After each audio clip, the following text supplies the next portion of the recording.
The data for January is now available. So let's get up to speed on the latest news and statistics shaping the London housing market. It's all going to start right after this.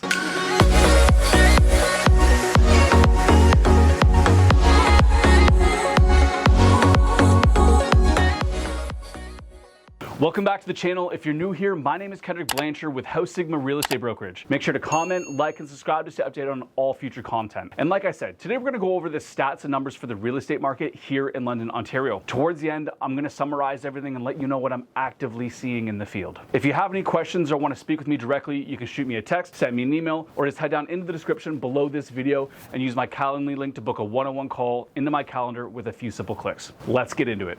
As we take a closer look at the latest data in January for London's housing market, the data reveals a decrease in the average sold prices for homes in London. The average sold price for the month was $603,000, representing a drop of 1.93% from December's average of $614,000. That's $11,876 in just 1 month. Moving on to the active listings, the January data reveals a decrease in the number of properties currently available for sale. Specifically, there were 884 listings recorded, representing a decline of 4.33% from the 924 listings recorded in December. Let's now shift our focus to another key metric, which is the months of inventory. For those unfamiliar with this term, it refers to the amount of time it would take for all current active listings to sell if no new homes were brought to market. The latest data for January has shown that the months of inventory has fallen to 2.9 from December's 3.8. That means if no new homes were brought to market, then it would take just under 3 months for all existing properties to be sold. This reduction in the month's inventory is a positive indication that the demand for properties is starting to pick up as we get closer to the spring market.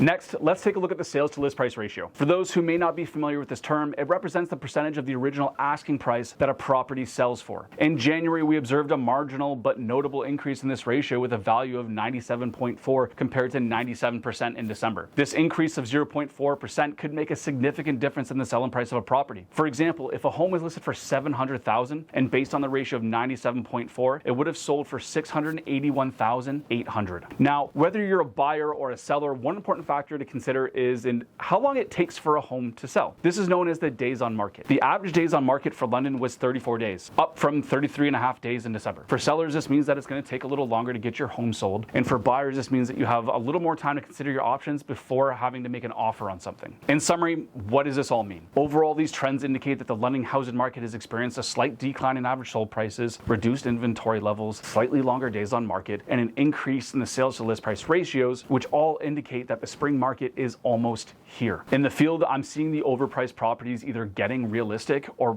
being pulled off the market entirely. I'm seeing the well-maintained and desirable homes being picked up in 3 to 4 days or less, and I'm beginning to see bidding wars again. In the last 2 weeks alone, I've seen quite a few homes getting into multiple offers and selling over asking. Of course, there's been a few that were purposely underpriced by like $100,000 or more, but I've seen a couple that have been priced fairly and still went over asking. All signs are pointing towards a strong spring market, so make sure to stay informed and be prepared to move quick when you find a home that you love. If you have any questions or just want to speak with me directly, you can shoot me a text, send me an email, or just head down in the description below this video and use my Calendly link to book a one-on-one call into my calendar with a few simple clicks. And there you have it, the January market update for London. If you found this information helpful, please share it with your friends and family, and don't forget to comment, like, and subscribe to the channel, and I'll see you on the next video.